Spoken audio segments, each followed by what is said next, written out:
こんにちは、ピーチももこです。どうぞマーベルカードコレクターズポッドキャストを楽しんでください。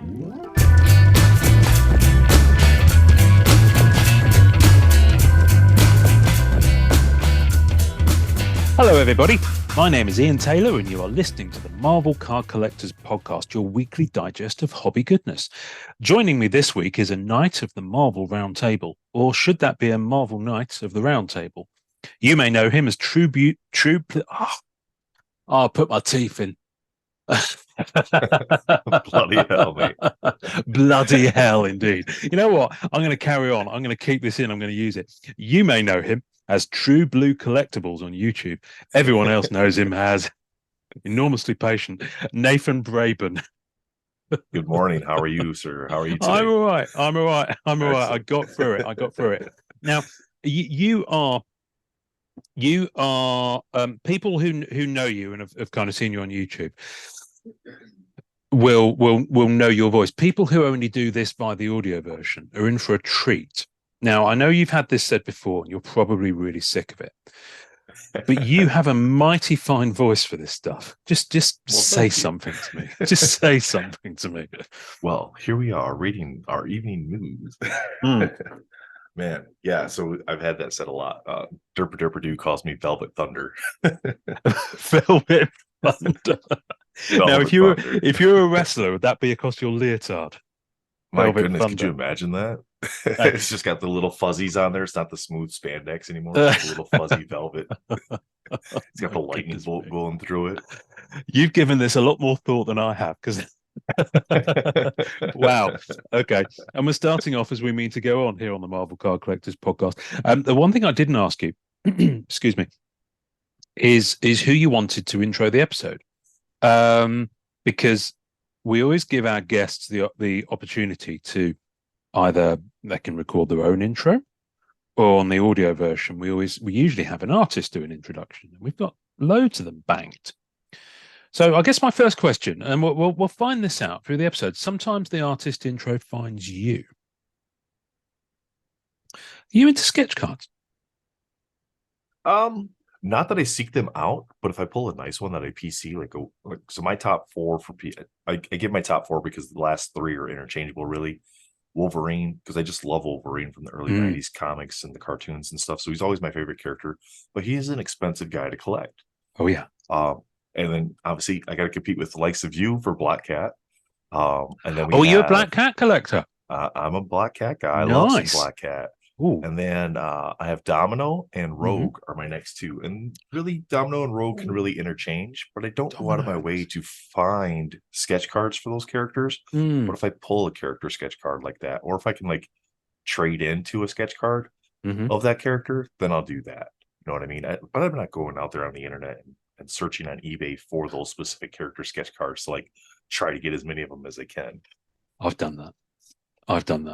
It's a very, very it's a tough gig actually, because there's fewer sketch cards out there these days than there used to be when I started. So, which is probably for the best anyway. I should probably show you my box of. This is my box of duplicates. Okay, as I call it. So these are my duplicate Black Cat cards. Because all my PCs, and so you never know, there might be something in here for you. Who knows? So your True Blue Collectibles on YouTube. So tell me about how that started and why True Blue Collectibles, because I've got no frame of reference for it. Yeah, no problem. I'll go back to kind of when I started collecting. So I started as a 10-year-old in 1990. So 40. Jesus, what am I now? 43. 43 now. Yeah. 43 now. Yeah. Just this past January. But I started as a 10-year-old, and what got me into the hobby, not Marvel cards specifically, but into sports cards, basketball. Michael Jordan was hot then. I was doing like 4 paper routes as a 10-year-old, and the little shopette down the road from us had NBA hoops packs for like 50 cents a pack. So that was a great way for me to go spend my money, get some pop or a candy bar or something, buy a whole bunch of packs of cards, rip them open. And even from that point in time, I've always been a binder person. I've always loved trying to build my set. And of course, as you know, back in the 90s, it was easy to build a master set, getting 36 boxes, 36 packs per box. And you got your almost binders. clear up a whole set. Yeah, you got almost a whole set in the first box, minus your inserts. We pick up the Beckett magazine every week or every month and use that for trading and stuff like that. So even then, comps and valuation was a part of the hobby even then. Mm. You can't trade away a Shaquille O'Neal rookie for, a base David Robinson card. You just couldn't do it. But the first set that ever caught my eye was when I went to another hobby shop, and they were like an all-purpose hobby shop. They had RC cars, little HO train tracks, comic books, sports cards, comic book cards, everything. They were a one-stop shop for Mm. hobbyists. And the first set I ever saw there was 1994 Flair, and they had a single card out in the case for that set, and it was the upside down Maximum Carnage card with Venom hanging from the ceiling with the fire dripping off of it. Yeah, yeah, And yeah. I got hooked on cards, man. I got hooked on the Marvel stuff so quick. I bought a bunch of boxes back then. But then I kind of got out of it as I got farther into high school, like my junior, senior year. Girls came into the equation and cards kind of got pushed out, right? Hmm. And then much like everybody else that's out there, I never really got back into it again. Like it was always there, but I never looked for the cards. And I kind of misplaced my sets over the years, through lots of moves and whatever. And then I got to the point where like COVID happened, and I'm like, I got more time on my hand. I got some extra money. Let me pick some stuff up. And I went nostalgia route, and I was buying 1990s basketball boxes and opening those up. And then, oh man, must have been year and a half, 2 years ago, I started thinking about, well, maybe I should get into some Marvel stuff because I'm not really enjoying the sports stuff anymore. I just wasn't enjoying. I enjoyed the cards, but I didn't enjoy where it was taking me with it because I was concerned too much with values of the cards when I was opening boxes. Mm. So I moved into Marvel after meeting Joshua Legg, Marvel Madness MCU, and Scandell Cards and Comics at one of the local card shows. Both those guys are like within an hour of me here in Utah. Cool. And I met with them, saw some of their cards. I was like, you guys got this pretty nice stuff. And they're like, yeah, Marvel's really fun. So I started getting back into Marvel, started opening up some stuff. And you had brought up sketch cards. And those that have watched the roundtable have heard this story before. I opened a box of Marvel Annual, must have been a year and a half ago. I think it was a 2019 box still. Might have been a 2020 box. And I pulled one of the battle booklets. Ah, yeah. 1920 with the two probably. characters on. Yeah, yeah. Yeah. And I hit Odin versus Thanos. So it's like, oh, that's pretty cool. But I was like, I don't know who this artist is. And so I ran it by those guys here in Utah, and they're like, yeah, probably a couple $100 for that character or for those characters for that artist. Because at that point in time, the artist hadn't had a big push, but it was Peach Momoko. Oh. And I dropped it on eBay for like $250 and it sold like that same day. And I was like, I'm pretty sure I probably just sold that for too little. Well, this past summer, it was in mid-June, I think. I was just happened to looking through eBay, looking up Peach Momoko stuff because I started to really like her artwork on the comic book covers. And I started to look up some of her sketch card stuff, and that card sold this past summer for $4,000. Oh, you're kidding. I got so sick. I got so sick to my stomach. Wow. I was like, ouch. But wow. I mean, when I had the card, it was way before she got that big push, for the anime set and everything else, and started doing all the book covers. And at the time, I was happy with the amount that I got for it because I paid for several boxes of cards, so I was okay with it. And somebody else got a great deal. We've all got stories like that. We've all got stories. Yeah. But yeah, they keep bringing that one up every time sketch cards come up on the round table. Oh, really? I think they just like rubbing it into me. Cheeky mofos. Outstanding behavior. Busting your balls about it. Yeah. So why True Blue Collectibles? Where did that handle come from? So True Blue Collectibles. So I just had a channel on YouTube where I just posted random stuff. It wasn't anything specific, and it was just my name. It was just Nathan Brabon was my channel name at that point in time. And, I posted like home repair and auto repair stuff. I had some videos about how to tag fish on there. And those actually are still some of my better performing videos just because they speak to a larger group than just a card collecting hobby. But when I got back into cards, I wanted to share my openings and I wanted to share my experiences with it and the different tips and tricks that I had been learning, like how to store stuff, how to unbrick cards. Like that's a big video for me. It's one of my bigger card videos. As far as views and stuff like that.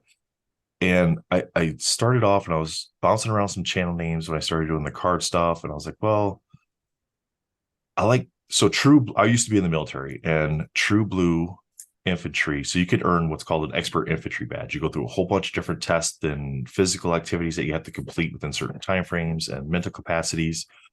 And in order to earn true blue, you went through every single one of those tests and you did not fail one single time. And you earned what was Wow. called true blue. And I've always loved the infantry blue color of the military.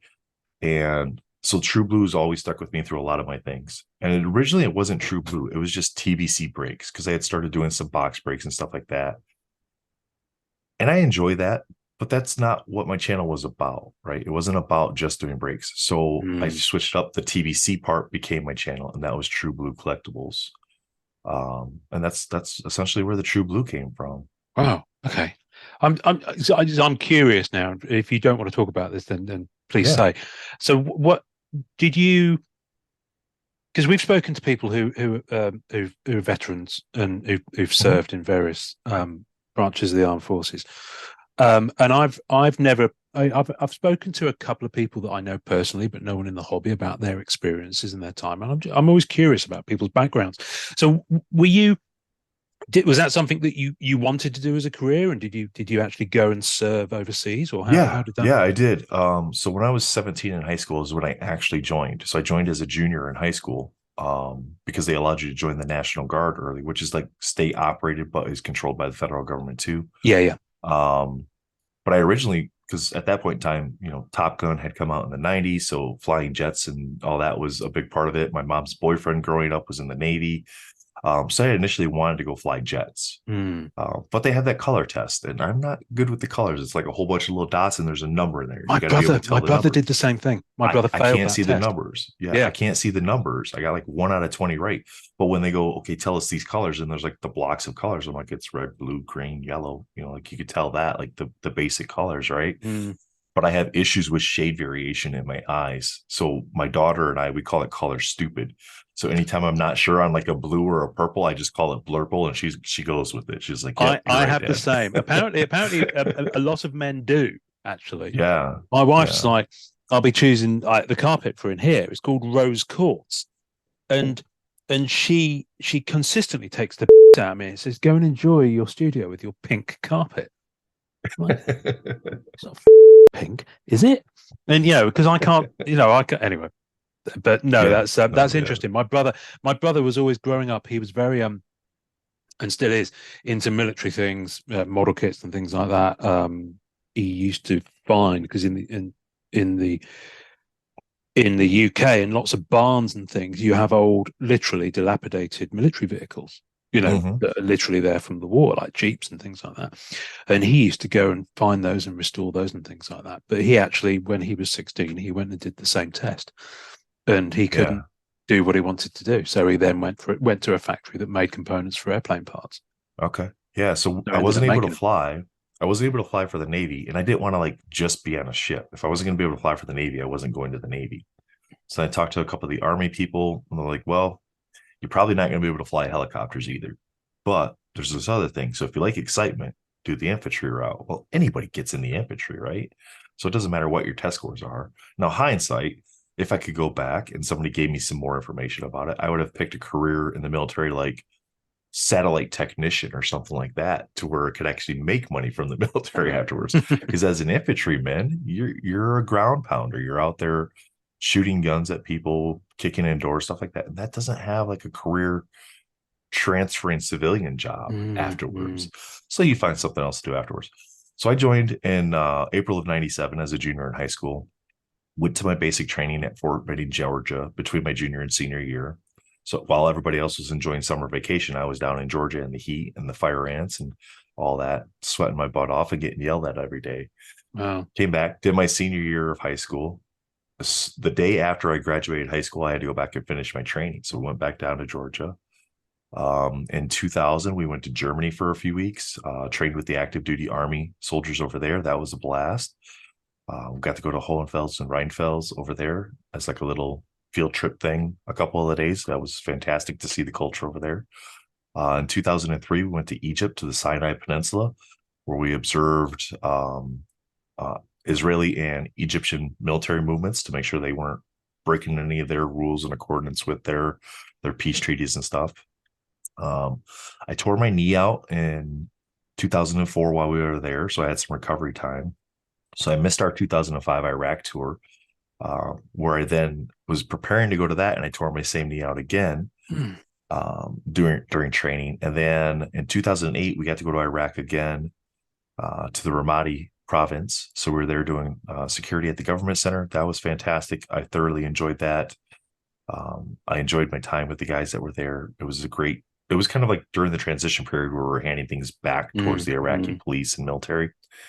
And then I got married in 2011, and they had told us that, hey, we're going to be probably preparing for an Afghanistan tour.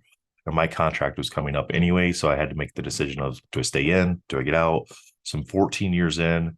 For retirement, you got to get to 20 years. I'm like, do I really need this? Is it really worth another 6 years? Is it worth another tour? I just got married. I just added 5 children to my family. And I'm like, I think I'm done with this. I think I'm done with this part of my life, and I want to move on and just do me at that point in time. So that's the recap of the basics of my military service. But yeah, the infantry was really fun. I enjoyed it. I got to shoot a lot of different guns, ride around a lot of different takes, flying helicopters, Humvees, all that. It was a blast. I enjoyed it while I was in. It got a little less enjoyable as I went on, though, as the years went on. So yeah, and those are some pretty hairy places, I imagine, in their own right, depending on whereabouts you were deployed. So, well, listen, I'm glad you got through it. Knees notwithstanding, how are your knees now? Are they are we good? Yeah, they're shot. Some arthritis in there. We got back and hip issues and stuff, but that's a whole nother story. All right, okay. Well, we'll work on that. Marvel chiropractic coming at you. There we go. So tell me about the round table. How did that come about? What is the round table, for those who don't know? Yeah, so let's talk about how it started, and then we'll get into what the show's supposed to be. So it started basically. So the guys started the Marvel Unbound show every Monday, where they talk about the cards that got released that day, and I just got invited into that group. I think it was like the second or third week I got added to that group, and then we started popping on that show. So every Monday we talk about whatever the Unbound card is. Like today, here in about an hour and a half or so, actually 2.5. No, hour and a half. Two and a half hours. 2.5. Yeah. 2.5 hours. The next you'll be card out by will then. drop. You'll be fine. Yeah, no. And then yeah, gotta get on the servers. But one of the episodes, we just kind of, after we got done, we just we started chatting. We're like, there's nothing in the middle of the week that we could find that was out there for Marvel content. And we're like, why don't we just start a show where we just hang out, talk about whatever, let the conversation go wherever it goes. If you got something to open, you open it. And also allow chat to come in if they want, because we see the streams, like Spidey Hits has got his stream, Marvel Madness and Sin City, they have their stream on Friday, and the chat is there and they're a part of the show, but they're not in the show. Right. So we're like, well, why don't we allow them the opportunity to come into the show and be a part of it that way, whether they have something to rip or not? Even if it's just, hey, I picked these cards up this weekend, so let me show you guys what I got. I'd love to share it with everybody. You just flash something at me. I'm really excited, but we'll come back. We'll come back to that. I'm loving these stuff here as well. I'm loving these. Yeah. Oh, right. Okay. But yeah, so the roundtable just kind of came off of a riff session we had after an Unbound session. That was just us hanging out and talking about different things. And so the roundtable was just like, hey, let's put the show together on Wednesday nights, allowed a place for the chat to come and hang out. And I think we did that pretty much up until this past week, where we got away from what we were doing. And the intent this past week wasn't to get away from what we were doing. It just came out of concerns from the MCCW members, about the guests that we had on. And it got us farther away from where we want to be. So we took a step back, and we're going to get back to what we usually do, which is just hanging out with the chat. We'll come on to that. Yeah. I don't want to dwell about it. But yeah, so that's where the roundtable came about. And it's just supposed to be a fun hangout little space for everybody to enjoy and come on if they want to come on, and open stuff if they want to open, or share if they want to share. Cool. So who are the core, because there's a core group of you, isn't it? And am I right? Yeah, so there's a core group. In that you do it on a different person's kind of channel each week. Is that the idea? Every week the show gets streamed to everybody's channel, but we rotate who the primary chat is, because chat wants to be involved with chat too. So the links that we post each week. So last week was Marvel Madness MCU's channel for the primary chat, but all the other channels still had the video stream in case there's people that don't want to be in the primary chat. They just want to watch their favorite channel's video. They can still do that. Gotcha. And then this week will be Valor Comic Services channel for both the Unbound and for the Daniel. Roundtable. Yep, Daniel will have the primary chat this week. So the link we share will be the video link for Daniel's channel. So that way, anybody in the Facebook groups or the Discord groups, if they want to go to the primary chat, they just click on that link and they can be in the primary chat then. Because when you're in the other chat, if you're in another stream's video, then your chat shows up to us on the StreamYard side, but it doesn't show up to the other members that are in the chat in somebody else's channel. Yeah, they don't have a way to kind of like transfer it all over. So, so that's kind of how the primary chat works. But yeah, the core group, we have Alonzo Collectibles is on most of the time. Derper Derper Doo's on there. That's Matthew Austin. You guys know him. It's just the name. I love his channel name. It's fantastic. Yeah. He was going to be on here today, but unfortunately he's a bit unwell. And I was really much as I love the story about your channel name, his channel name, I really want to hear. I know. Story, but I know. Yeah. And then we have Valor Comic Services, Daniel Dunn. You guys know him. Marvel Madness MCU, Josh, and then myself. Are the 5 primary, but that's not all of it either. Those are the ones that have the video streams going out. But Jen Collectibles, he is on there too. Jen from Lootbox TV of Jen and Juice. I don't know him, but I've loved him on the fantastic on the few that I've watched. Because of course I'm a completely different time zone, so I can never be with you live. I mean, I could be with you live, but I'd never get up for work the following day, and nor would my wife thank me for it. So I always watch it back, and usually I think it's available to watch back. If you go to the channel that had the primary chat, you can usually see the chat. Yeah, so the way the primary chat works on the replay, so if you're watching the replay, the person whose YouTube channel that is at has to go in and actually edit it to allow the live chat replay. StreamYard doesn't give us that functionality on our side of things. Okay. So like on my channel, I would have to go in and click to select the live chat replay to be able to play. But yeah, Jen doesn't, he has a channel, but most of his stuff is like super old, like concert stuff, because they have their primary Lootbox TV channel and they don't want to have the roundtable going out to that because that's not the focus of their channel. Right, I get it. Which is completely understandable. So, but we can't forget about him. And then we have Soul Collectibles. He's there when he can be there. Wednesday nights are tough for him because he has other commitments, but Soul pops on usually on the Monday night Unbound sessions as well. Okay. And they call him Mini Josh. So really, I guess, yeah, he looks a little bit like Marvel Madness. So they razz him a little bit. And then a couple weeks ago, we had Josh's nephew on, Kellen, some younger kids, and they were opening boxes of Fleer Ultra Avengers. Oh, that's cool. And everybody was calling Kellen Soul Collectibles. Who let Soul into the show? And it was just a fun time. So they razz Soul a little bit. But. Cool. So how long have you been going now? This will be week 12 for us. We got 11 episodes in so far. Okay, so it's kind of a really new thing because all of a sudden it was there and I was seeing it, and that explains now why I was suddenly seeing it everywhere. It was being suggested to me on YouTube. Not that I don't have time to consume a lot of content because I'm either making it with this or young family and job. Did I hear you mention you've got 5 kids, by the way?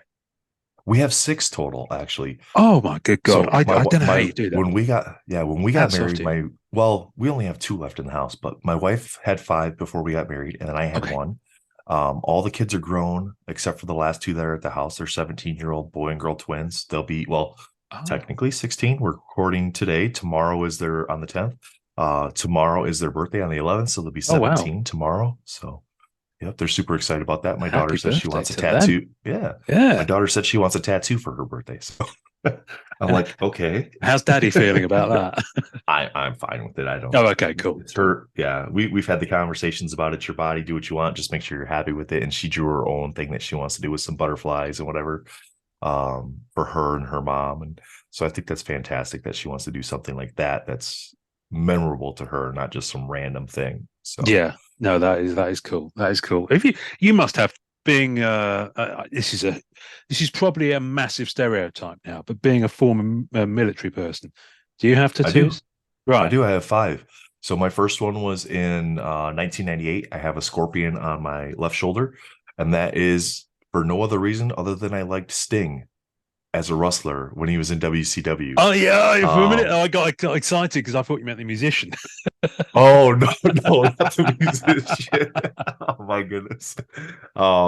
And then I have in Chinese characters, I have my biological son's name, or at least the meaning of his name, on the back Oh, of my right cool. arm.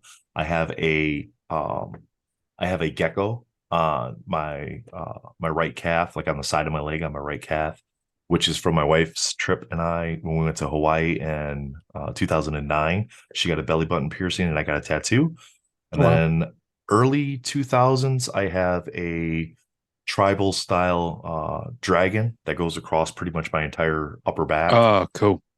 Yeah, and then I have on my right wrist, I have a key, and my I wife has saw a that. heart locket. My wife has a heart I locket saw that on poking out. hers. No, I was curious. Part of the reason I asked that is because we've had people on before and they've gone, yeah, I've got that roll up their sleeves and they've gone, yeah, I've got Yeah. Wolverine down this side and on this side I've got like Cyclops and on my back I've got like Omega. There is someone actually, Brandon Bennett. He's an Iceman collector and he's in the groups. He's not terribly active on the groups these days, but he's still around. He's got, I can't remember what it is now, but he's got almost a full back tattoo Oh, okay. of Marvel. Anyway, that's by the by. So my brain's gone now. We were talking about tattoos because I can't remember what we're talking about. This is what always happens. We go off on side quests. There's always That's a what side happens on quest the conversation. Yeah. That's what happens on the round table too. They Yeah. had Well, they had been on one week. He had a box of PMGs that come in that got caught up in a belt, all tore up and everything. But they were talking about they got on a tangent. They brought up wrestling, and wrestling took them like an hour long yeah. sidetrack of wrestling. Yeah. And that's what the round table was supposed to be. It was like whatever comes up, it goes wherever it goes as far as the conversation. Just have a So, conversation. I mean, that's the whole yeah. idea of it. For me, that's always the best type of content. I mean, it's especially. I mean, it sounds like, and I don't want to put words in your mouth, but it sounds like your kind of thing is just like community, the hobby community, just talking about the hobby, and then another Exactly. Yeah. whatever things you've got coming up. It's which is kind of exactly what I've always tried to do on here, but it's very interesting when you do that. But you've got like creators on, someone like just trying to think like Greg Hildebrand, and when you go off on Yeah. side tangents and conversations with those guys, the stories that come out are just like phenomenal. Are you kind of, you might just be kind of not giving it this kind of level of thought. It might just be let's just do this and it's fun and just. But have you got kind of designs to evolve it or change it or interview people like that or have guests, or how are you? So the show wasn't ever intended to be an interview style show. It was, intended to be, if you have something you want to rip or you just want to talk about the hobby and you want to come in as a guest, let us know. We'll get you on as a guest. And whether that's 1, 2, 3 guests a night, if we can fit it in, we'll fit it in. We're trying to keep it to 2 hours or less. I know some weeks it gets a little bit longer than that. I mean, it was about 3 the other week. There was one that was about 3. Yeah. So you got to bump that play speed up a little bit to get it done. I know. I always forget you can do that.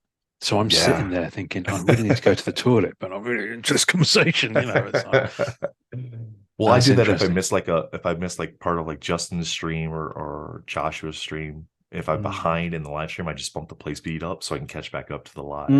So, but then you're still not missing any of the content really. But yeah, I mean, it wasn't intended to be like an interview style thing. But as we were having guests on, we'd still want to ask them questions, but not so much like an actual like, why this, why that, what do you do here, sort of interview style, and dig deep into that. And that's not the intent of the show. But after this past week, it kind of turned into that just because of the feedback, like bringing that guest on collectively as a group. It wasn't intended to be an interview. It was, hey, one of our hosts felt like, hey, let's bring this person on. They want to open some cards and just talk about the hobby. Cool. We'll bring them on. And then when we posted the link, that's when it kind of like we felt we had to turn it into more of an interview style thing, or at least try to. Um, but anytime you do live and you have elements of chat with different feelings about a guest, a specifically great curator, there's a lot of varying opinions about a guest like that. Yeah.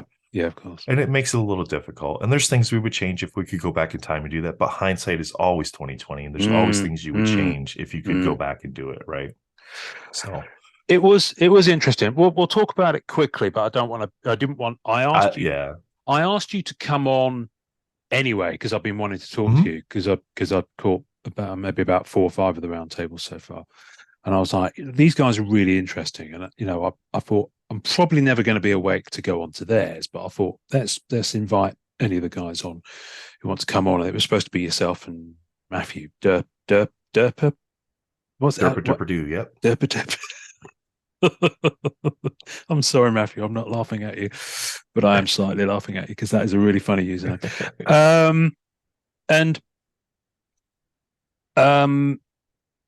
But I kind of thought, you know what? Let's just ask him on. I didn't want to spend the whole episode talking about it at all, because I think there's a lot being said about it, and I'm sure, as you said, you've probably kind of learnt from it. Probably be the best way. You've got takeaways is probably the best way to phrase it. So I have an opinion, as many people do, about the guest that you had on. And I think when I saw the link, I'm never someone who will. I'm usually quite reserved. It takes a lot for me to comment on something, even if I have strong feelings about it. And part of that's because I'm British, and part because it's just I like to be a little bit respectful to people. And I kind of figured, that's what you want to do. That's absolutely fine. I did respond to someone in the comments, and kind of intimated that I was unhappy. And then I went away, and then I came back to it the following morning, and it had gone nuts. You pardon my French. That's probably the politest way to put it, though. Yeah. No, so when you kind of read that, how did it make you? I mean, we're only 5 days away from it, but you're probably enough away from it now to have a bit of perspective. How did you feel when you were kind of reading all that? Were you like, oh, what have we done? Or were you like, let's bring it? When we put the links up, usually nobody comments on the links at all. They just, they click the emojis that they want to click, and then they show up for the chat if they want to show up for the chat. Yeah. And what's crazy is our viewership for that episode, for the live, wasn't any lower or higher than what it normally is. It was pretty much about the norm for that episode. So people were still tuning in to watch, and they were in the chat too. But as I'm reading the comments, I'm like, why is there so much hate about the guest? I already knew from the sports side of things and people's opinions of them and the comments I was reading, I already knew why people had animosity towards the guest, because of perceived hyping or pumping or whatever that is, or deceitfulness within content, stuff like that. Now, I watch great curator stuff, and I've always just watched it as entertainment. I've never, and I do the same thing with Jeff Wilson and the sports card investor stuff. All their stuff is just entertainment content for me. It's not informational content, but that's me personally, And then there's people out there that take that same perception. Like, these people, they're creating content for views and the clickbait style stuff. And one of the biggest things out of the conversations was the deceitfulness and lying about stuff from his content. And I can't speak to any of that because there's content that I just don't watch. Like, if I see the video and the title doesn't strike me as something I want to watch, then I'm just not going to watch it. So like with the Dallas card show thing, I didn't know anything about that other than it happened. I didn't know who actually made the video, and he had explained that, hey, it wasn't. Now that's a very recent thing, isn't it? That whole thing. That's a very recent thing. So I think that's the thing that sticks mostly in people's minds is that. But I was on Retroverse's episode, and we just recorded one, so I'm not going to speak too much about what it's about. But he had talked about like the PMG Christmas tree. During Christmas, people don't necessarily have money to buy gifts all the time, and how somebody's doing something with the PMG Christmas tree. So it's like that's what turned him off to the guest.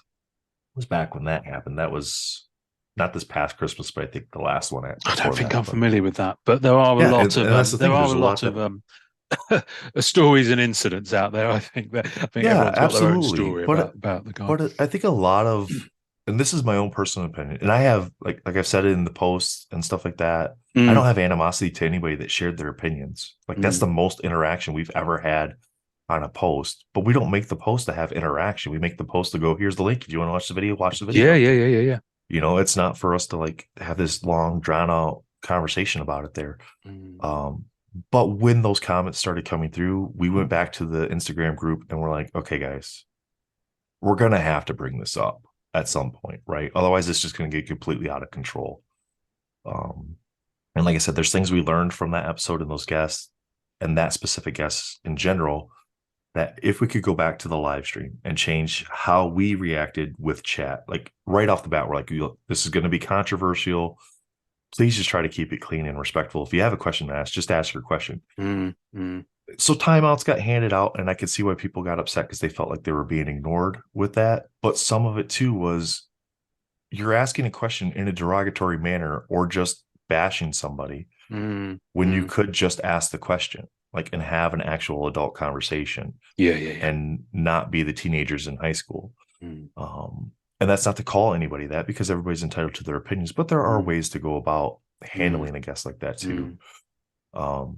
But I could also see the side where, you know, um, maybe the chat felt like some of the hosts were just too protective of the guest as well. I think it was either you or Matt Fuller that had mentioned something about me being pretty measured Matt, in the comments. Yeah, Matt, I Matt, think it was and I Matt. think Yeah. I followed up on it. Yeah, but Yeah, Matt yeah, was pretty measured in that. And I mm, learned a lot of that from my own experiences. And I talked about it with Retro on his podcast too. Like I used to fly off the handle like very easily at stuff. So through some of my mental health therapy is taking the step back, assessing what's going on, and then kind of mm, trying to address it. mm. But yeah, I mean, with this guest, it was a very different style of show that just it felt so uncomfortable through most of the show, you know, Mm, both with the guest and with chat. mm. The interesting thing, because obviously I couldn't watch it live, and I'm maybe I haven't finished watching the episode. I think I'm just over halfway through it.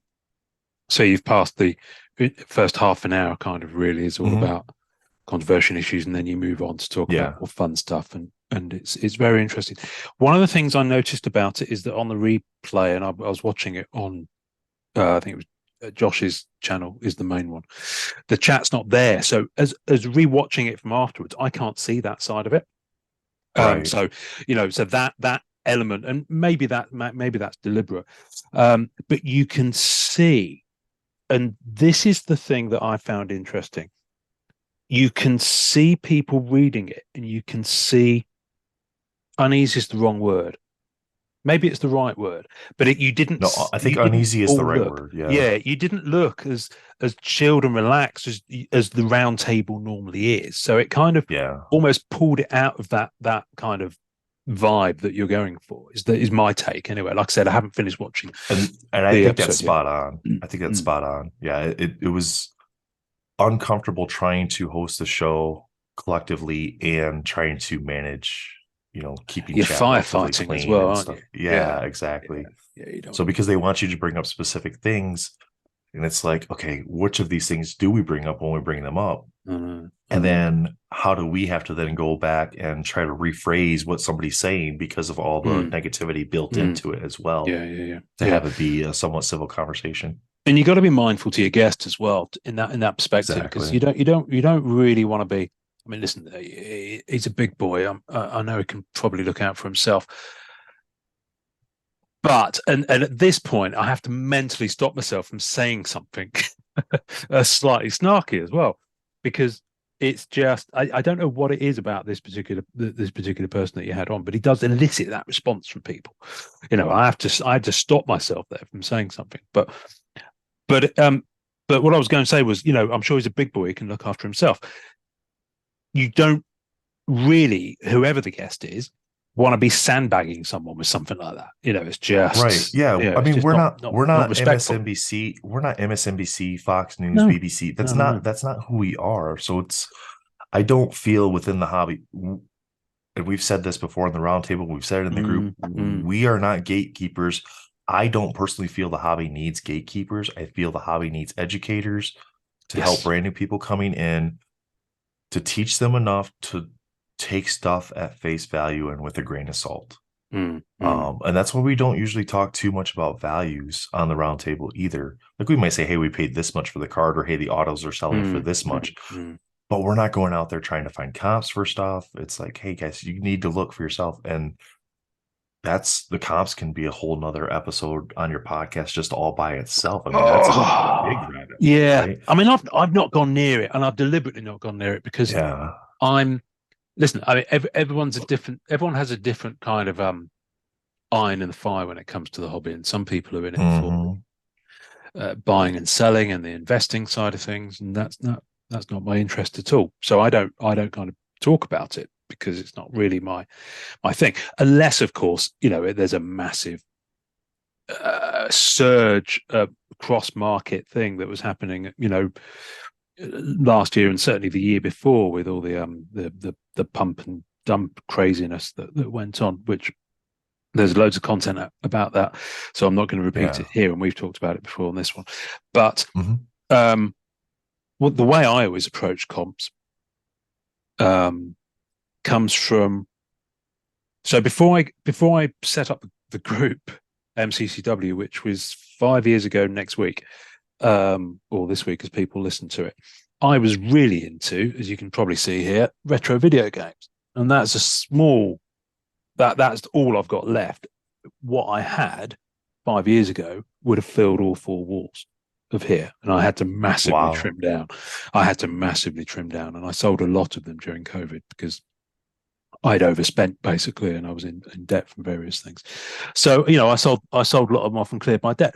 But I come from I modeled a lot of the group stuff on video game retro gaming groups, and they have very, very fixed ways of doing things to make it fair to people. So a lot of the stuff you see in MCCW, so you can't be PMing on sales posts, negotiate on the comments, and payment methods and things like that are modeled from that scene because I've seen it working really effectively to keep people safe.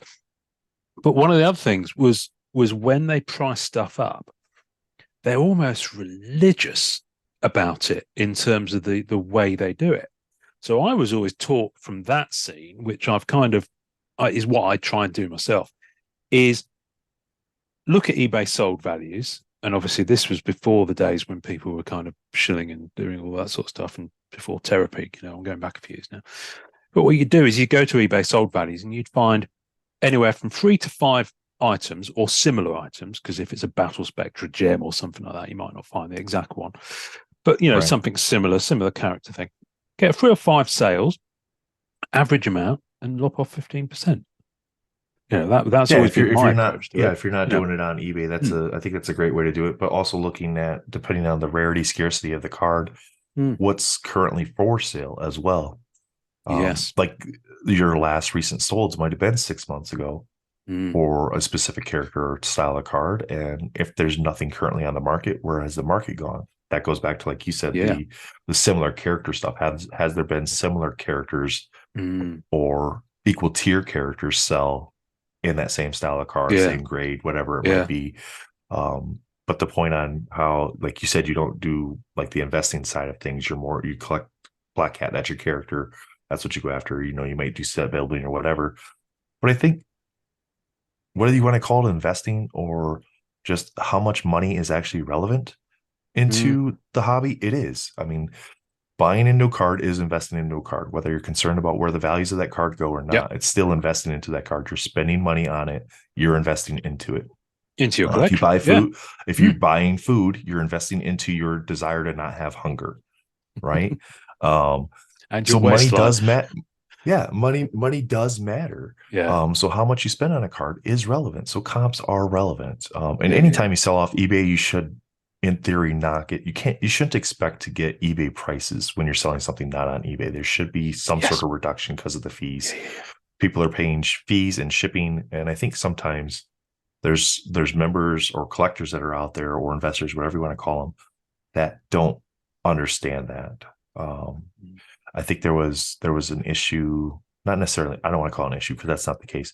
Somebody had picked up one of the new Fleer Ultra Avengers, the Wolverine autograph, for like $75.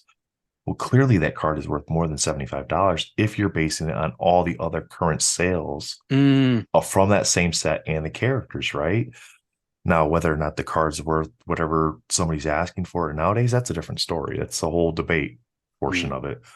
But if I can pick up a card at a really good deal, whether that's eBay or at a card show, it doesn't matter. The only difference between eBay and a card show is on eBay, you know how much I paid for the card, right, Ian? Versus the card show, if I don't tell you, you don't know how much I paid for the card. Yeah, exactly. So, yeah. I've got a Tom Brady. So I'll use a sports card thing. I've got a Tom Brady Chrome rookie BGS 9. Nice. That's worth anywhere between $2,500 to $3,000 right now. I'm not into that card for anything. I'm actually positive on that card by like $400 based on other stuff I did to be able to get that card. Wow. Okay. So if I put that out there, am I flipping that card because I traded something that I got out of a break that I only paid $200 for? Right? It's a semantics debate there. Yeah. And to me, it's the same thing. Ultimately, to me, I don't care what somebody paid for a card. Their amount into it's irrelevant. Where's the value of that card currently at? And that's how I look at it. And if I want the card, I'm going to pay for the card. Yeah. And that's simple. Yeah. I mean, it's I try to take the simple approach to it. It is. Yeah. And it's difficult. It's not always easy. I think there's a interesting thing with flipping. For me, flipping is buying something specifically to then turn around and sell it to make more money because you see it at a cheap price. So right, yeah. Now, whatever the reason someone sold it for that price, if it's worth more, maybe they didn't know what it was and they listed it, which I think is probably the case with that particular card you just mentioned. Or whether it was just an auction that just didn't go as high as it should have done. If you see that and you think, oh, I can make some money there, I'm going to buy that and then I can sell it for X times X, that's kind of flipping. But I think if you've got something that's been in your collection for a while, you're kind of just, the way I think about it is that's money in your system. So, you've got a whole load of collectibles behind you and, each one of those might have a dollar amount on it if you were to sell it. It's exactly the same here. So I kind of look at this is that this is kind of credit in my ecosystem, in my collection ecosystem, if you like. So if I pull something out that I bought 10 years ago and then I decide to sell it because the market's changed, now that to me isn't a flip because I didn't buy it specifically. I bought it. I've had it for 10 years. I've enjoyed it as part of my collection. But you know what it's like. Your collection changes. It evolves. What you look at one day and you think, oh, yeah, I was really into those cards 5 years ago. But now I'm like, I'm not feeling it. Yeah. So stock comparison would be like flipping equals day trader. Grading and selling equals short-term trader. And then this is just holding in your hobby till whenever is just long-term investment. Yeah. Okay. I love that. If you compare it to like a stock analogy. Good. I know terrifyingly little about the stock market, so I'm just going to nod and agree with you at this point. It all sounds really good. Even though I've seen Wall Street, I don't think that makes me an expert in any way, shape, size, or form. So what's you showed me a flash of something. So let's talk about something. Oh yeah. So I kind of want to know what's kind of wagging your tail at the moment in terms of product that's coming out. New stuff. So I bought, what have I bought so far? I think 10 boxes of Flair Ultra Avengers. I've done reasonably well. I'm not up on that product by any stretch of the imagination, but I've enjoyed that product. Yeah. I know a lot of people's pushback on that product is there's not a lot of the big characters in there. And I've always said it doesn't need to have that. We've had too many sets recently with too many of the big characters. We need a Flair Ultra set is never going to be that. Is never going to be that. No. And I've enjoyed the Flair Ultra. I wasn't around for X-Men and Spider-Man and Flair Ultra, so to have this set, the thicker cards, I don't like all the silver lines on them, but I think there's some great artwork in there. I think my favorite card from the set, my personal favorite card, is the Black Bolt by Kai Kakao. I love that card. I think the way he did his artwork, because he did the Black Widow as well, and his artwork is kind of tilted, and it works fantastic with the lines on the card, almost like he had a heads up. His Ant-Man is just mind blowing. Yeah, his artwork is kind of tilted, where some of the other artwork is just more straight up and down. Yeah, and I think it looks fantastic. No, it's beautiful. Debate, is he shrinking or is he growing? And I think he's shrinking. That's my opinion. Yeah, it's Well, either cold out or he's excited. One of the two. yeah. I've only opened the one box so far. I've got 3 Yeah. blasters on the way. So I've done 10 boxes. I pulled the blue Venom out of 360. Oh, I nice. pulled the blue Venom. And Very then nice. I pulled, which Simone Bianchi, he said he's not happy with the artwork because they kind of cropped it in and got rid of kind of hid the egg on him. That's a I shame. pulled the artist autograph Kaya Cacao Winter Soldier out of 63. Oh, nice. Very So nice. the signatures are not easy to see. They are very tough to see. And if Mm. anybody, just so anybody listening out there, if this is a shameless little try to get the card I want. If anybody has the Black Bolt autograph and would rather have the Winter Soldier autograph, let me know. I will happily trade you. You go for it. You go for it. I'm doing Yeah. that almost every week. Oh yeah, I've just found the Black Bolt one actually. I forgot I had the base of that. Yep. Yeah, it's to me, it's just a really great card. Like, It's I a don't banging care card, about the yeah. character, but I think it just looks fantastic. Yeah. But one that I know there's people that collect this character. I pulled my first autograph pull was the She-Hulk. That's a beautiful card. That's a Yeah, beautiful I think card. that's Yeah. fantastic. I Mm. pulled that one. That one was a Tom Fleming autograph. So Mm. those are some of my bigger ones I pulled. And of course, I pulled a couple gold medallions, but not big characters. But what's got me excited right now is how good Annual is. I'm hearing And that. this is not pumping. No, This is no, no, not no, no, financial no. advice. This is my enjoyment of this set, and I Yeah. am loving it for $85. If you can find it for $85, I know a lot of shops have it for like 90. If you can find it for $85, they did a very good job this year. I think they did a good job getting rid of the tiers, adding the canvas parallels. I think they look great. Mm. They added the backscatter stickers, and that's what I was flashing to you. Now they're like the They brought vending back machine some. stickers, aren't they? They're Of like the the vending 90s machine one. stickers. Yeah, Yeah, yeah. they brought some retro stuff back. Of course, they still have the creator corner autographs, and I pulled a Peter David autograph. So that was really Oh, that's cool. beautiful. And so last year I pulled a couple Benjamin Percy ones and a Steve McNiven autograph. So I got some books I'm going to get graded along with those cards to have them side by side with CGC doing Marvel now. It's fantastic. And of course they're holograms this year. They only have the one hologram versus the previous years they had two. So those are numbered to 22. I haven't hit that yet, but they have the gold parallels, and those are numbered out of 88. And I think those look fantastic. The foiling goes all the way through the edges. It's very light. In the right light, you can see the foiling go through the character too, but it's not obtrusive to the artwork, which I think is great. They brought back the suspended animations, and I hit the Black Widow out of 199. Oh, Izzy will be after you for that. And there's 50 of those. So there is some misinformation, and I don't want to say misinformation, just not people saying it didn't know. There's not like some of the first 20 are to $6.99, the next 15 are to $3.99, the next 10 are to $1.99, and then the last 5 are to $99. So there's On the not suspended animation. yeah. So like a Wolverine character goes right. only to 99. There's no $6.99 version of that. Wow. There's no Okay. $3.99 version of that. Okay. There's only 99 suspended animations of the Wolverine. And then of course the backscatter stickers, which are actual stickers, and I think they're going to be tough grades just like they were in the 90s or the vending machines. But my first box, I pulled Magneto. Nice. And then I proceeded to pull Hulk.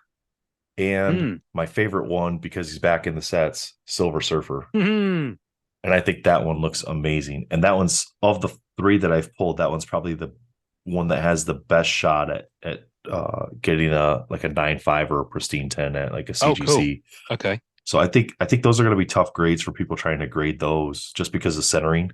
Yeah. But yeah, I'm really enjoying Annual. But of course, I set collect too. So like all these binders down here behind me are all full. Oh, I hadn't seen the binders because I was just seeing. Yeah, because they're kind of covered. They're all kind of full of different sets. You know, I've got the 1990 through like 95 stuff, and then it hops to like 2018. Nice. And then of course I've got some. I've seen this on the round table. This is my Fleer Ultra Avengers Master set that I'm working on. Oh my goodness! Are you storing that? Are you storing that flat? The binder. Yep, binder. Stand it up like that. So you're standing it up on each other. Just take it easy on the storing it standing up, because over time. Yeah, I've got to get get a box. I've got to get a box that the binder actually fits in that I can slide it into. Well, there's that as well, but there's also just the sag. What I do. Oh yeah, the sag from the pages. Yeah. What I do with these. Hang on a sec. Oh. I'm going to grab this one simply because it's gorgeous. So I've started getting these, which are actually for coins. Oh yep. So Yeah. they're So I not want to too make a wide. box for that. I want to make a Yeah, box for that one because then it's similar to that. yeah. So they're not Um, too wide. This one just about holds. That's Masterpieces 2018. okay. Just the base set. That's the base. Hang on a sec. I don't want to drop it. Those of you that are listening on the podcast, you can't see it, but he's flipping through his I am. his I am. Those of binder. you who are listening at the podcast, I always say I'm giving myself an easy life and not doing the tasting notes as much anymore. So go and watch YouTube. So yeah, this is the base 1 to 81, and then purple tier 4, EPAC achievements, battle Okay. spectra, canvas, and holofoil. And Nice. at the front here, Because nowadays you can't really master set, so you have to pick and choose what your master set is. exactly, yeah. Choose your own adventure, Yeah. I always call it, and it fits just about nicely. Ultra Pro sleeves, and it's Very it's nice. perfect. You know, it's Yep. not. I'm not forcing it to sit. It's sitting at its maximum kind of thing. So Right. that's what It just about fits perfectly for 2016, 2018, and 2020, which I still haven't finished. You're missing But on the bottom there. There you go. yeah, no, it's just because I'm trying to talk and do it at the same But time. yeah, so like for my Fleer Ultra set, for me, my master set is basically all the base cards, the Mhm. green versions of the cards, whether they're inserts or base. So like Oh, wow, the okay. normal parallel that you can get. Mhm. And then the base of all the inserts. Okay, yeah. That's going to be Ultra Stars, Yeah. Ultra Powers, Universe Supremes, all those. So just the base of those, not like any of the serial numbered versions or anything like that. I've not I'm managed not to chasing any of that. I've not managed to see. I didn't pull any Ultra Stars. One of those is Blaster only, isn't it? Which one's Blaster only? So the Ultra Ultra. Stars are the Ultra Stars aren't blaster only, but the version that's in the blasters is blaster only. And then there's a gold version that's in hobby. Gotcha. Okay, I'm with you. And I don't like the gold versions at all. I think they're too flat. There's no shimmy shine Really? to them. The only thing that shines on that is the name. Whereas with the blasters, the entire background is kind of like a rainbow foil. Oh, interesting. Okay. Yeah. I'm going for the medallions, base medallions. Mm-hmm. I'm not going for a base set. I can't be, the green just doesn't work for me, so I'm not doing that. But I'm doing the artist spotlight. I'm doing the Silver Age because the artwork is just stunning. Tom Morgan. Yeah, they artwork. look fantastic. And I'm also going to do the first appearance and one other artist spotlight. First appearance, Silver Age. You know what? I think that's it. But I haven't seen the Ultra Stars or Ultra Power in hand yet, so I don't know if I'm going to The go Ultra with Powers are a really nice insert. I really like the way they look. They have a great foiling in the background, and those do have there's some variants that are numbered to 50 as well that have like some retro style artwork and whatnot to them. Yeah. But I'm rainbowing 2. I'm rainbowing Jessica Jones and Agent 13. So those are the 2 I'm going for. Cool. Now, why those 2? They just kind of sing to me, and I like the lady characters. And there's no Black Cat. Now, I thought I dodged a bullet with Annual this year and Black Cat because she's not in it. Oh, and that's the other one I'm doing. I'm doing the 3x3. Oh, the 3x3, yeah. Because the rainbow foil is just chef's kisses. I thought I dodged a bullet with Black Cat, but it turns out that she is in the background of the Venom card because she's on the cover, even though that's not Venom on that cover. She's also on the back of that, and she's on the back of someone just sent it to me.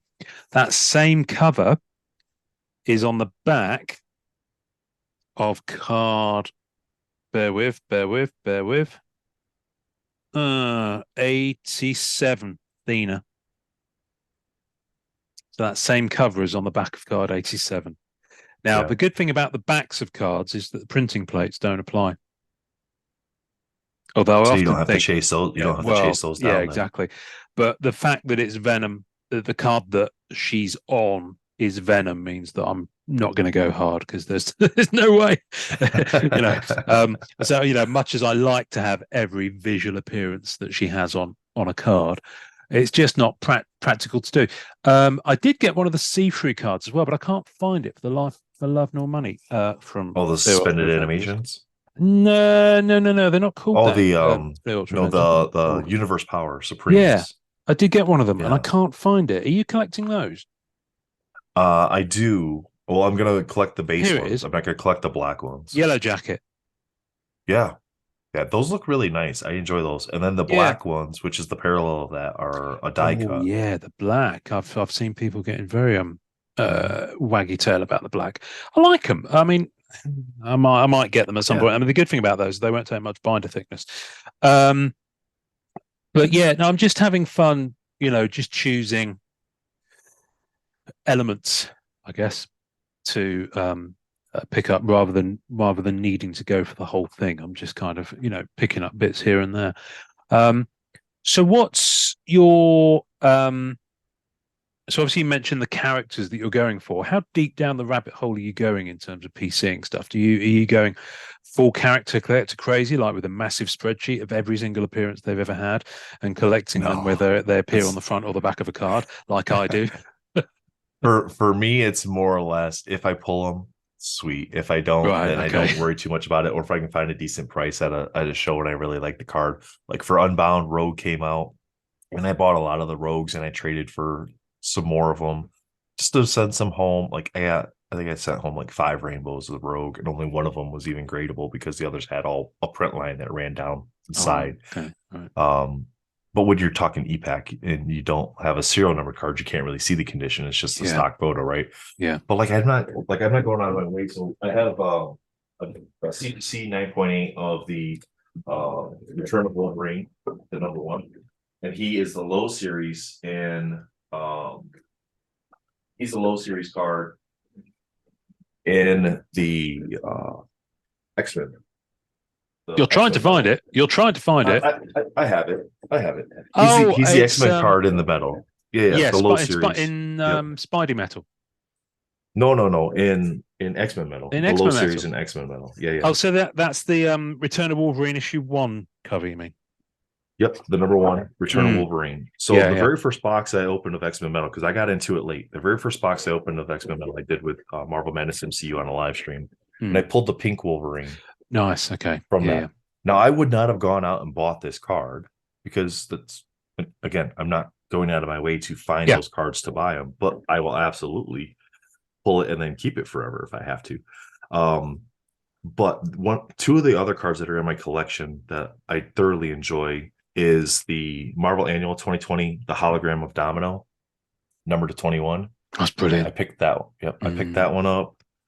So that is one that I bought just because I really like that card. And then I traded my way into, well, I opened a box of Spider-Man metal. I pulled the red Superior Spider-Man PMG, and it was all tore up, which a lot of us have those stories of the cards being all messed up.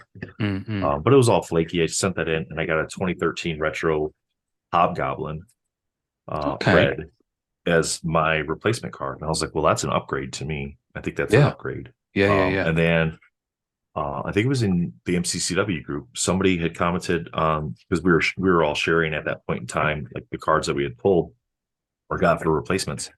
And he's like, hey, I'm a Hobgoblin collector. I just got my replacement in. You said you're a Domino collector, and my replacement was the 2013 retro Domino. We just traded. Perfect. Perfect. So I love it when that happens. Done. Yeah. So I was excited about that. So those are the 3 I consider them top cards. Now I have a Green Vision PMG from Spider-Man Metal. That's a PSA 8, but that's not a card I'm going to keep. So if anybody's interested in that card, just let me know. We can work something out. Okay, you heard it here first, folks. So do you've mentioned it a couple of times. So I personally, I don't send stuff into grade, partly because I'm in the UK and it's actually a real pain in the ass to do. So it's not as easy because it's very much built for the American Canadian market, that the way they work. But you clearly do choose to send a lot of stuff in. So do you do that just because you like the displayability of them, or do you do it to a couple different reasons? So I don't have a specific company that I use. PSA, I sent my PMG there because the intent with that one after I pulled it is grade it and then sell it, right? And current market conditions dictate that PSA has the highest resale value. Now, for personal collection stuff, displayability, CGC I think has some of the best slabs out there. They're clean, they're solid. They're very clear, aren't they? They're very, very clear. I think they look great with pretty much any card in them. And of course, CSG is the sports side of that. So any personal collection stuff, whether it's sports or Marvel, will be going to CSG/CGC for grading for me. Right. But if the intent, CSG. yeah, You mean SGC?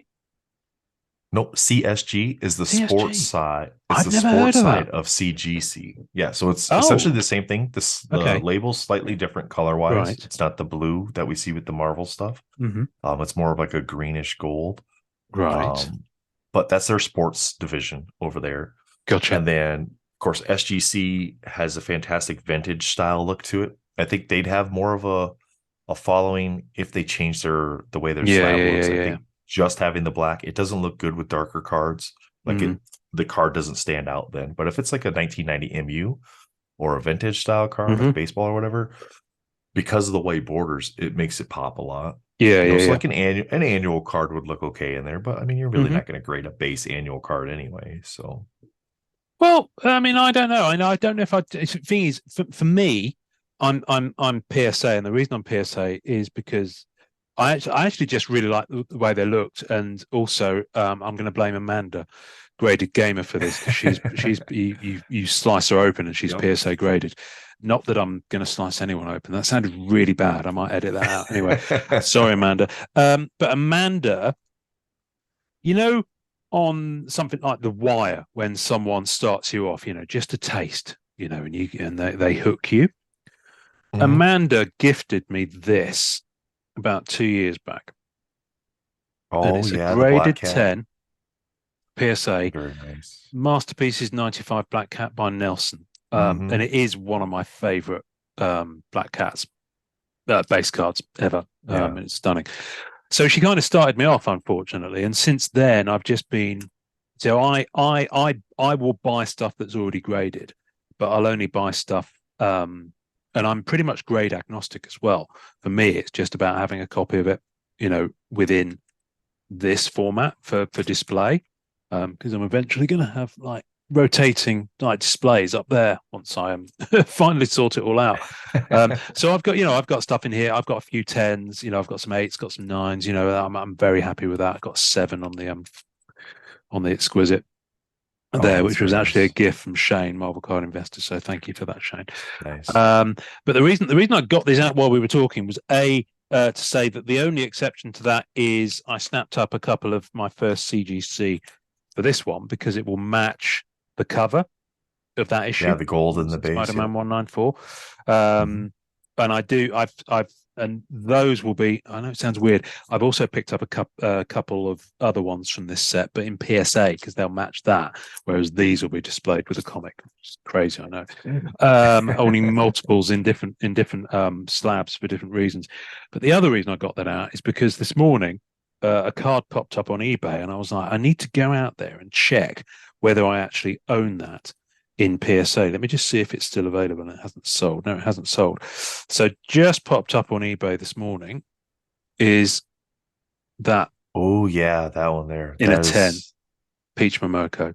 yeah, that's one of my Now, favorite Black Cat yeah. cards. Now I'm showing you that, and you're probably gonna quickly go on and buy it, but I'm gonna try Nope. and get it Nope. now. I don't go out of my way to do that. So Well, no, again, and I don't either. But you know what? Amanda, bless her, bought a sketch off me, and it was 125, and this is on at 120. So you know what?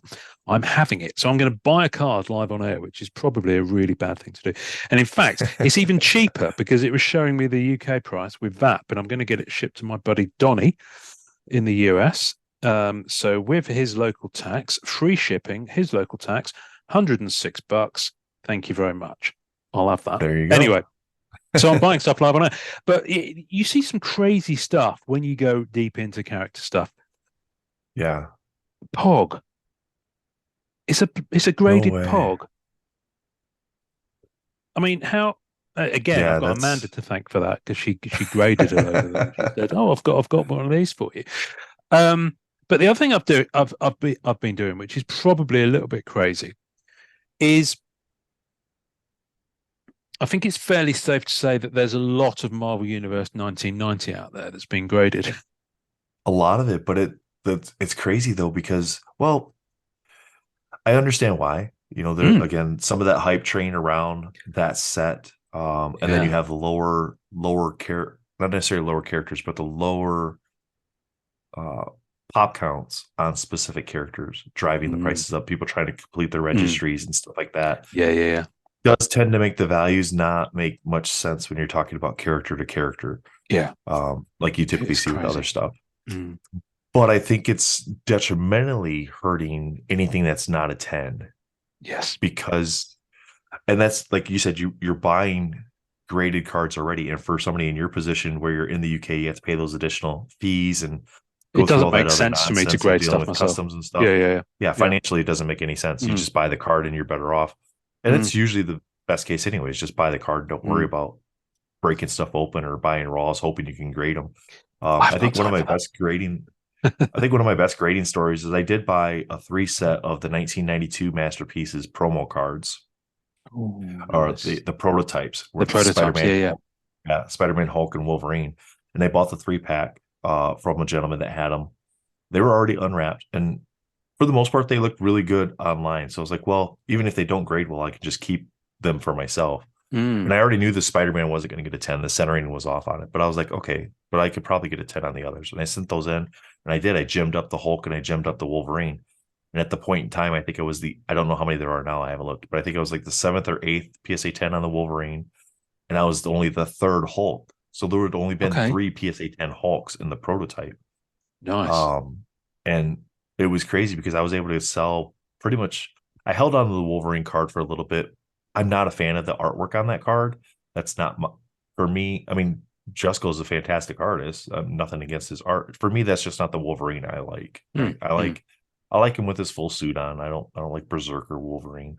Yeah. And I prefer, my favorite Wolverine is brown suit Wolverine. So I'm really hoping they bring that back for the Deadpool movie so that we can have those jokes. Hey, I see you wear your brown pants today. Oh my goodness, can you imagine? But, the interesting thing with the 1990 Marvel Universe is because of course everyone was sending it in to be graded, but the grade PSA and they were backed up, to the point where they stopped taking stuff for a while. So all of a sudden it's flooded onto the markets as stuff has come back, and so. Yep. But the interesting thing is a lot of it is really cheap. If it's not in a 10, it's really cheap. Yeah. So you end up with a situation like me where I've got loads of them in 8s and 9s because literally they're listed and it's a price. It's like some of these I got for as low as like $10. So my question becomes, why so many of the same one? Because and this is going to sound really crazy. It's at such a low price I couldn't not. I kid you not a single one of these have I paid more than $20 for. Right, but if you took, I mean, I don't know how many you got there, 7 or 8 of them. I've got 3 8s and 4 9s in my hand. Okay, so I've got more somewhere else. If you were to sell 3 of the 8s and 3 of the 9s and still have a 9, so that'd be the highest one out of that batch, what other cards would you buy that you don't have? To be honest with you, that's how I look at it. Is like I don't need more than one of a specific. I know. You know what? I know, and I never do. Actually, no, I almost never do this. There is another card that I've stacked, as the kids say, but it's not a graded one. But no, I don't know. I think it's because I saw them and I was like, that's such a good price. I'd be stupid not to. And at least 2 of them, it was because I'd forgotten I'd already bought them. Because often I buy stuff and I have it shipped to Donnie, and he ships to me like twice or 3 times a year, in bulk, which is great. And it's a really good thing that he does help. Saves you a lot. Love it. Yeah, I love him for it as well. So I often forget that, I've had a few drinks and I forget that I've bought something and I think, oh, it pops up and it's like, buy it now, $12 in a 9. Thank you very much. I love that. And it's like, and then he ships to me and I've got like 4 of the things. But mate, to be honest with you, we got to get you on TCDB so you can track your inventory. Yeah, I do have a massive spreadsheet, but I don't use it for my graded cards. Because the graded stuff, this is all side stuff for me. This is just I don't. So, for example, I've got 1 copy in here of Women of Marvel. So there's the base for that. Mm-hmm. I have no desire to then acquire the parallels for that in PSA graded, because I just want 1 copy of that card. It just happens to be that one. and the same is true for uh,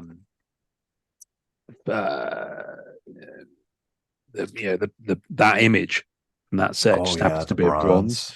bronze. Um, Yeah. but I've if been that, eyeballing that one yeah, um it's online. I just haven't seen anybody pop up with the price that makes sense for me. I do But have a spare of it that is ungraded, that I would be more than willing to trade your way, sir. If I can very find good. it. But we will talk about that Yeah. offline. It's here somewhere. It's here somewhere. Anyway, so what's obviously annuals wagging your tail at the moment? What would you say you and also kind of? I mean, you're obviously very much into the Unbound experience and the buying Yeah, that each not as week. much as some of the others. So like Okay, this week, like today in an hour and a half, I'll probably pick up 4 packs if I can get them, if the servers allow okay, me to. With characters that I'm not going hard after, like a rogue, I went a lot into rogue. mm. But I'll probably just pick up 4 packs. Like I am one of the 2 people that show up on the Unbound show that have not pulled a pack autograph yet. Soul Oh wow, Collectibles and okay. myself have not pulled a pack autograph yet. It's And surely your turn. I just keep telling myself Upper Deck is saving it for the right character for me. Yeah, That's what I keep telling myself. it's out Because I there in the see, universe. It'll come your way. Yeah. mate, I see these guys like Jen did it one week, Spidey did it one week where they bought 4 packs and they got all 4. They got the rainbow, the base, the canvas, and the autograph. I'm like, come on, universe.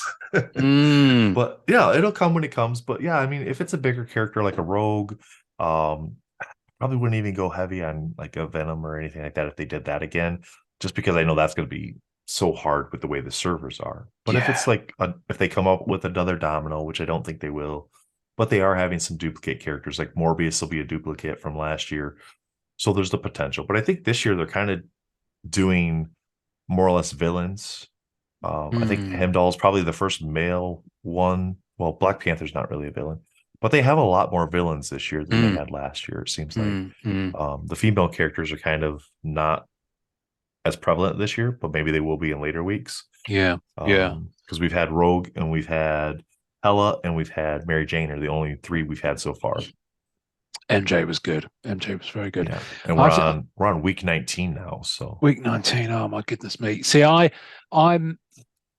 I was going to say something that sounds really. I'm old enough to remember Marvel Weekly, and since then I will never do another weekly product, because it was the most inordinately stressful thing.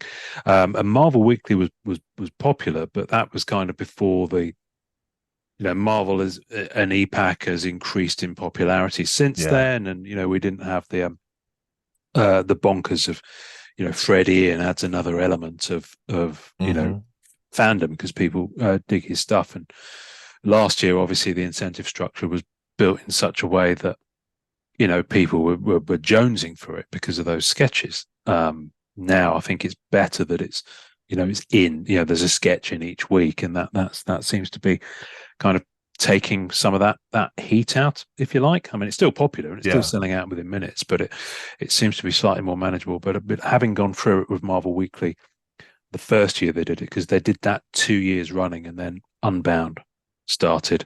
So Unbound last year I did, but I never bought a single pack. I just did it, to build the set. So I just trade and I with kind them. of did the same thing. So last year, I think I bought into like the last 4 or 5 weeks is when I got on to EPAC for Mm, the first time, and I think my first one might have been either Storm or Jane Foster's Thor, mm, and then I got a Wolverine. I don't think I even picked up Wizard because I was just like I don't like that character. But then this year, mm, after going into it each week, especially with doing the show, more or less for the content, because there's characters that I wouldn't pick up.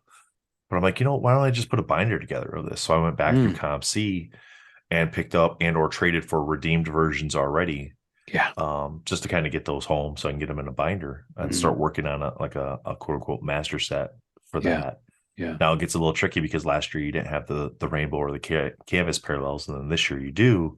So for me, what I'm chasing in Unbound is just the base and the rainbow, and if I and a canvas of a character I like a rogue, I got a canvas of rogue. Mm, But other than that, they pretty much are available. If I yeah. have extras of them, other than the one I need for my redemptions. Yeah. Yeah. Yeah. Um, But I would say, like, if people are having trouble getting it on Monday morning and they're constantly having trouble, is just wait, just hit up the groups afterwards. Yeah. And usually you can get the base card for $5 Yeah. cheaper than what it's going to cost you to get a pack anyway. Yeah. Yeah. I Because mean, really, those of us I'm opening packs are honestly searching for the autograph, yeah, right? well, if I love it. I love it. It's the thrill of it, and I've watched a few of them when you've been opening them, and it's like people get something, and the excitement is wonderful to see. And it's just to bring it back to the content thing. I mean, he says this is so meta because this is content about content. Is it's enabling people because people did card videos in MCCW and various places, and I never really. I think people did them on YouTube, and obviously sports stuff has happened on YouTube for years and years and years. But less so for Marvel. Maybe people were doing some stuff. Now it feels like all of a sudden, I'm old enough to remember when if you missed a TV show, that was it, unless you'd videoed it. Unless you had your recorder set. And then it was TiVo for a little bit, and then all of a sudden it's like on demand and you can stream it, and you digital can see, DVR and on demand. You can see stuff all the time. So if you want to go and watch Seinfeld, for example, I don't know if you're a Seinfeld fan, but I love currently Seinfeld. Seinfeld's hilarious. Yeah. Serenity Now. We are. My wife hasn't got to that yet. I'm rewatching it from the beginning with my wife, and we're on season 3, and she'd never seen it. And we are kind of just at the point of season 3 where Art Vandelay has appeared as a character that George uses. Anyway, you can watch that anytime, and it's kind of like that with Marvel cards now because there's so many new people sharing their experience of the hobby on YouTube or through various other mediums. But mainly, it's YouTube. That it's like now, if I want to go and see someone opening stuff, either live or pre-recorded or whatever, it was streamed live and I can rewatch it. Mm-hmm. I can do so. So I can go and watch you guys opening Unbound every week if I wanted to. It's bloody brilliant, and talking about it and stuff like that. So it's great because it kind of, there's someone creating some type of content, be it, if you're the type of content that does breaking news, first news about Marvel cards, there's stuff out there for you. If you want content that says investing, this is what to do, this is what not to do, I think this is where the market's going to go, that's out there. And if you want to go and see some guys just hanging out opening cards, there's you guys. Yeah, and pretty cool. I enjoy it. It's because you do have those wide gamma of what is out there, so whatever you're looking for you can find it these days, which you couldn't in the past. But sometimes that's not a good thing either. Sometimes that's a negative thing, because there are aspects of the community out there that are like, okay, you guys are just pushing this stuff now. And it's not that with anybody, I don't think. I think it's just more or less people want to share what they want to share. But I love the fact that if I want to watch a specific set to see if I like that set, especially a set I haven't bought into, like if I want to go and look at videos of the Rittenhouse sets, I can go and watch videos of the Rittenhouse sets being open and go, do I really like this artwork enough to justify to myself spending XYZ amount of money on a box of cards? Or do I just want to go buy the individual cards? Like, is the excitement going to be there for me for opening something? So that's what I indulge with my content. It is interesting. There is, at the same time as saying that it's never been as available. You're right. There is a mistrust possibly, and I think it's because there are elements of content creation who have kind of put out stuff that may or may not be to an agenda that was misleading or misinformative and stuff like that. It's a very, very small percentage of it, and it happens in sports as well. It happens across all sorts of cards. But it's that small percentage that seems to get the mass attention. It does, and but unfortunately, what it does do, I find, is that it gives some people pause before they embrace stuff. And I think I understand it because I'm friends with so many people who sit at different places in the hobby. There are some people that I'm friends with who are black hole collectors who don't do any of this stuff. Their collection is hidden, it's away. They just sit there quietly acquiring stuff. And there's other people out there who go out and show, the other end of the spectrum, and then, all the shades in between. And some people are very old school and don't collect after a certain period. So there are all kind of different colors out there. I mean, I guess what I'm hoping to do with this, whenever this podcast finishes, I mean, this is going to be episode 169, wow. possibly 169, maybe 170. I can't remember now.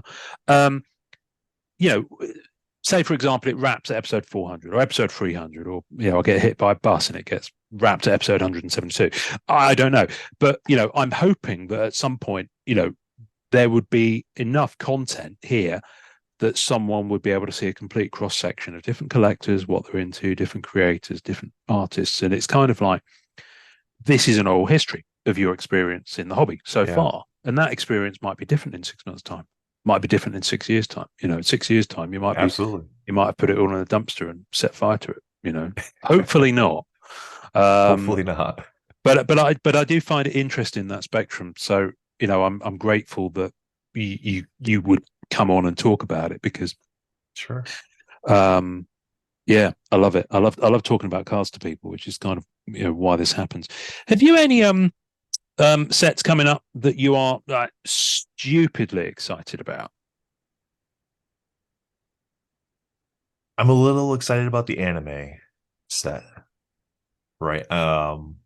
Just because I loved Peach's set that she did so much. It's going to be interesting to see how this one is done and what all the artwork actually looks like. I think some of the it's disappointing she doesn't have any actual artwork in this, because even the ones that they're saying in their promo sheets are original artwork for Peach. It's not new artwork for her. It's just her original art from last year that they're putting onto a new style of card. Is Black Cat in that? Do we know? In this coming set, I didn't see any promos with Black Cat, so it's going to be. It's going to be in there. So. It's going to hurt. I hope so. But so for me, I mean, I'm not big into the MCU stuff. Like, I'll buy a single box of that stuff just to open it, for a video, but or for the round table or whatever. But I'm not into those that much. Masterpieces, I probably will buy boxes of masterpieces, but it's going to be one of those sets like anything else. It's the premiere set for Marvel for the most part, so it's going to get costly. Especially if you're not in on the first pre-order. If you're not in on that first pre-order, it's going to get very costly very quickly, much like Spider-Man Metal did. So I'll see how many I do there. But I mean, with the way they're dropping sets nowadays, where it's like one, almost two a month, it's you don't financially, for most people, have time to recover from a set that you do buy into. So if you buy, like with Clear Ultra Avengers, if you buy too many boxes, well, now you can't get into the next one. So you got to pick and choose what you want. I like E-Pack, but the danger of E-Pack is that you get done opening and there's that buy now button. It's the Red Glow Casino, as we called it before.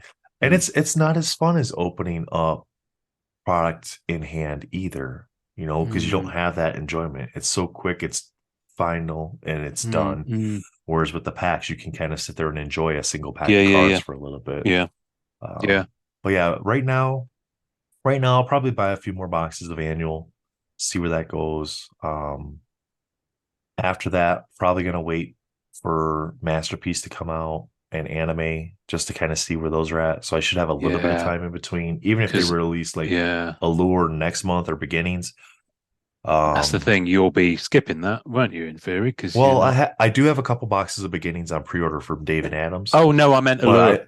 I'll probably buy like one box when my hobby shop has it. I didn't pre-order that, so I'll buy one box from the hobby shop if he gets that in, and just to open it to see. And who knows? I mean, I opened up one box of WandaVision. I hit the Evan Peters auto. Oh, so nice. We'll see.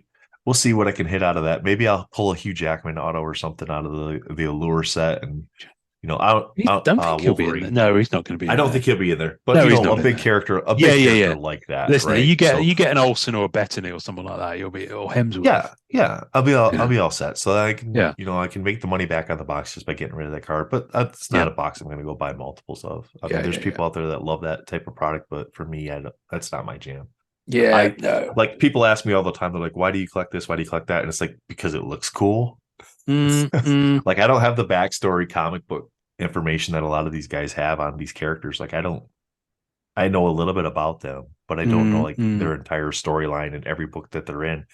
Because for me, that's not what it's about. It's about, do I love the way the card looks? And that's the extent of it for me. No, So, and that's okay. That's absolutely cool. I mean, I yeah. didn't used to be into the MCU stuff at all. And now look, I'm I'm magging MCU autos, on a Monday morning Nice. Yeah. because that's and Black Diamond for me is just like, I'll be collecting that set for years, literally years.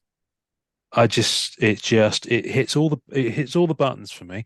It's shiny, it's thick for the most part, Mm-hmm. and an awful lot of them have got actual autographs on. I mean, I know they're sticker autos, but still, it's like, and it's just like, it's just a lovely, lovely set. But no, I mean, annual. I have a box on the way of annual, and I'll probably get some blasters as well. When they hit, although they apparently they've been a bit delayed, the blasters, but blasters will be coming. And yeah, beyond that, I'm just kind of taking it as it comes, really, depending on how much money I've got to spend. Because until I move some more stuff, it's difficult to find the readies for it. So Yeah. but yeah, I'm hoping Black Cat. Now that Fantastic Four and Surfer are back in, I'm hoping Black Cat gets a little bit of a rest, but I don't think that's going to happen, unfortunately. Which is why No, Flare Ultra Avengers has been brilliant, because I can go into that knowing that she's nowhere, she's not even in the game. she's not on an insert. She's not in any sort of the comic book card or She's anything. not on the back of the cards, just hidden away in a corner. Literally, I've got cards where she's not on the front, where she's on the back, but she's on a corner box in the back because it shows a picture of front cover of a comic. That's deep. That's deep. Yeah, I mean, I don't go as deep as some people who will collect any written mention of the character as well. So they go for checklist cards, for example. Mm-hmm. No, everyone's got their lines for this sort of stuff. I miss the checklist cards. I miss the checklist cards. I was assured, having lobbied for them quite heavily behind the scenes, I was assured by a few folk at Upper Deck that they were going to make a return, but I've yet to see them. So if you're listening, Mr. Upper Deck, please bring them back. I mean, how would you do them? I mean, look at the size of the sets. It would have to be like, so like it would have to be multiple cards. Well, for Fleer Ultra Avengers, it could just be a checklist for the base set. You know what I mean? I think that's how you would do it. You would just do it as a base set checklist. Because I don't recall. I'd have to pull the card out, but do the early 90s checklist have the battle spectrums and all that stuff on the checklist too? Yeah, they do. They do. So you would almost have to do multiple ones, but there are sets where checklists have gone over more than one card as well. Yeah. Oh yeah, yeah. Front and back. Front and back. I think when you do it that way, you have enough room to do some of these sets. If you don't throw the parallels in there too. Yeah. If you just go, okay, here's the base version of everything. Then you should be okay. But I think just like with the annual where they brought back the suspended animation, the stickers, I think you can do a checklist that's just a retro style. Okay, here's your base set. Here's your primary insert for this, and do that. Yeah, I think that'd be great. Yeah. Good. Well, listen, I love the fact that you've been really enjoying this, and it's evident. It's almost infectious, I would say, given that you're obviously a very, very measured, very calm chap on your things, but you can see the excitement and you can see the love for what you're doing. So please keep doing it. As we've mentioned her a few times now in the course of this episode, I said that the artist intro finds you. Mm-hmm. Shall we put Peach Momoko at the top of this episode for the audio version? I think that'd be fantastic. Would that be acceptable to you? I think that would be fantastic. Oh yeah, absolutely. Yeah, we've used her a few times, and so yeah, that would be. It's always a pleasure to have Peach at the top of the show, partly because it's in Japanese. It just sounds really cool. So that would be Peach Momoko. Nathan, I'm going to let you go on and get ready for Unbound, and if you wouldn't mind wrapping up this week's episode, and then we can stop recording and I can find this bronze black cat. Excellent. Well, thank you guys so much for joining us today. Ian, thank you for having me. And guys, don't forget, enjoy collecting. Thanks for listening to the Marvel Card Collectors podcast. Tasting notes and visuals for each episode can be found on our Facebook page. We're on most social media at the MCC Pod, and you can also watch the video of each episode recording on our YouTube channel. Leave us a voicemail via our home on anchor.fm/MCCP. We're also on iTunes, Spotify, and all major podcast platforms. Please take a second to subscribe, like, and review our show wherever you find us. Our Facebook community is at MCCW Marvel Card Collectors Worldwide and MMC Marvel Masterpieces Collectors. The great music we use on our audio version is called Rocket Power by Kevin MacLeod. Thanks to the collectors, artists and creators who support the Marvel Cards Fan Collective. We'll see you next time, and remember, it's a small hobby but a fun one. Make mine Marvel and enjoy collecting.